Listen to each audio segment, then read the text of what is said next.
sekarang kita akan belajar untuk membandingkan dua model dan memilih mana yang lebih bagus, gitu ya. Jadi ada dua model ya, yang kiri dan yang kanan. Sebut aja yang kiri itu adalah model 1 dan yang kanan adalah model 2. Kita bisa lihat model yang kiri itu adalah model yang kita pakai di video sebelumnya ya. Y-nya itu land salary. Variabelnya itu X-nya adalah age, education, dan female. Sedangkan di model yang kedua itu sama persis, bedanya cuma satu. Bedanya adalah variabel weight. Weight itu adalah berat badan karyawan. Nah, pertanyaannya manakah yang lebih bagus gitu ya? Biasanya saat membandingkan dua model kita bisa melihat beberapa hal. Ya, salah satunya bukan salah satu, beberapa contohnya ada di sini. Signifikansi variabelnya, mau t-test atau f-test gitu. Lalu kita bisa membandingkan R-square-nya dan adjusted R-square-nya. Dan kita bisa membandingkan beberapa statistik seperti AIC, BIC, Hanna-Quinn criterion, dan lain-lain. Tapi di sini kita akan membahas yang AIC saja. Nah, ini model yang pertama. Sekarang kita mau lihat statistik yang kita sebut tadi. Ya, jadi kalau kita lihat dari signifikansinya, t-test satu-satu, semuanya signifikan ya. Age signifikan, education signifikan, female juga signifikan. Dan f-testnya juga signifikan. Nilai R-square-nya 0,382310. Adjusted R-square-nya di bawahnya adalah 0,380987. Lalu AIC itu singkatan dari Akaike Info Criterion. Akaike ini orang Jepang gitu ya. Itu di situ 1,485176. Sedangkan untuk model yang kedua ada satu tambahan variabel yang weight ya. Kita bisa lihat semua variabel untuk yang f-testnya signifikan, tapi untuk yang t-testnya ada satu yang enggak tuh. Ya, yang weight itu tadi. Jadi ternyata berat karyawan nggak mempengaruhi gaji. Sebenarnya kalau dari logika juga harusnya seperti itu ya. R-square-nya 0,382361, adjusted R-square-nya 0,380595, AIC-nya di sini 1,486518. Nah, sekarang saatnya kita mulai membandingkan sebenarnya model mana yang lebih bagus. Kalau kita pikiran pakai logika aja gitu ya, sebenarnya memang sih kalau kita tambahin variabel-variabel yang relevan itu pasti prediksi kita bakal semakin bagus gitu. Nah, tapi kalau ditambahin yang nggak nyambung itu justru semakin jelek ya kan, dari logika aja. Dan kita nambahin untuk prediksi gaji orang, kita ngelihat malah berat badannya gitu, apakah itu nyambung? Enggak lah ya, tapi saya sengaja ngasih contoh yang jelas seperti itu ya, jadi jawabannya jelas sebenarnya model 1 lebih bagus. Saya hanya ngasih contoh karena untuk memperlihatkan proses pembandingannya secara formalnya bagaimana. Nah, kita mulai dari signifikansi variabel dulu. Tadi ternyata ada satu variabel yang nggak signifikan ya di model yang kedua, yaitu berat badan. Maka kalau kita lihat dari signifikansi variabel, model yang satu itu lebih bagus. Ya, tapi ada faktor-faktor lain yang kita bisa gunakan juga sebagai perbandingan. Selanjutnya kita lihat dari R-square dan adjusted R-square-nya. Kalian tentunya pada udah tahu tentang R-square ya. R-square itu adalah berapa persen variasi Y dijelaskan oleh variasi X. Dan tentunya biasanya semakin tinggi R-square semakin bagus, seperti itu.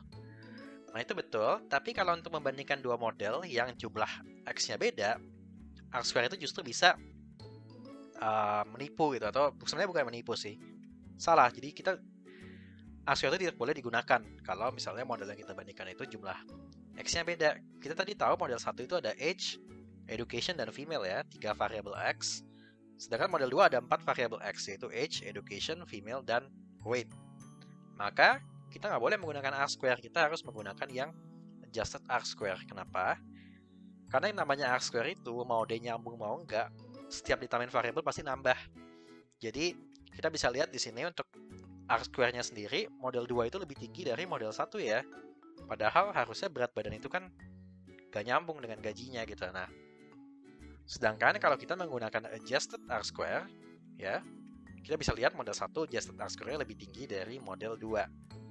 Ya, jadi kenapa? Karena adjusted R-square ini, kalau ditambahin variabel yang nyambung, dia bakal nambah. Tapi kalau ditambahin variabel yang gak nyambung, dia justru akan turun. Makanya di sini untuk adjusted R-square-nya model 1 lebih tinggi dari model 2. Artinya berdasarkan adjusted R-square, model 1 juga lebih baik untuk digunakan daripada model 2. Nah, terakhir saya juga membahas tentang AKIK Information Criterion atau disebut juga sebagai AIC. Ya, kita bisa kalau AIC di sini, AIC itu adalah suatu konstan ya ditambah jarak dari probabilitas model yang sebenarnya yang kita nggak tahu dengan jarak probabilitas model estimasi. Nah, jadi karena kita ngomongin jarak gitu ya, tentunya kita mau estimasi kita dengan yang sebenarnya itu dekat. Jadi intinya untuk AIC semakin rendah justru semakin bagus. Nah, model yang 1 dan 2 kalau kita bandingin, AIC model 1 lebih rendah ya. Jadi, berdasarkan AIC pun, model 1 juga lebih baik untuk digunakan. Jadi kesimpulannya apa? Kesimpulannya dari signifikansi variabel, adjusted R-square, dan AIC, maka model yang 1 memang lebih bagus untuk digunakan daripada model 2. Alasannya jelas ya, karena memang variabel tambahannya itu nggak nyambung. Jadi kalau kita nambahin variabel yang nggak nyambung, jadi variansa justru nambah, errornya justru nambah.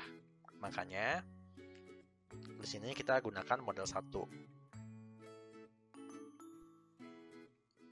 Exercise kedua, saat membandingkan dua model dengan jumlah variabel independen yang berbeda, statistik-statistik berikut bisa digunakan, kecuali A. R-square, B. Adjusted R-square, C. AIC, atau D. BIC. Silakan kalian pikirkan jawabannya dan pause video ini sekarang. Nah, jadi mungkin saya nggak pernah bahas BIC gitu ya, karena BIC itu mirip dengan AIC, beda metode aja. Tapi kalian tidak perlu tahu BIC karena seharusnya kalian tahu kalau jawabannya adalah yang A, R-square. Kenapa? Karena R-square itu selalu bertambah kalau ditambahin variabel baru, walaupun variabel itu nggak nyambung. Karena itu, kalau kita membandingkan dua model dengan jumlah X yang berbeda, maka yang kita tidak boleh gunakan dari pilihan ini adalah A, R-square. Saatnya review. Hari ini kita belajar apa aja? Kita udah belajar tentang specification bias ya, bias spesifikasi. Kita belajar tentang tesnya yang namanya reset test. Lalu kita juga belajar tentang adjusted R-square, ya, bedanya apa dengan R-square, dan kita belajar tentang AKIK Info Criterion atau disebut sebagai AIC. Oke, itu aja untuk chapter ini. Jangan lupa kerjakan kuisnya. Terima kasih.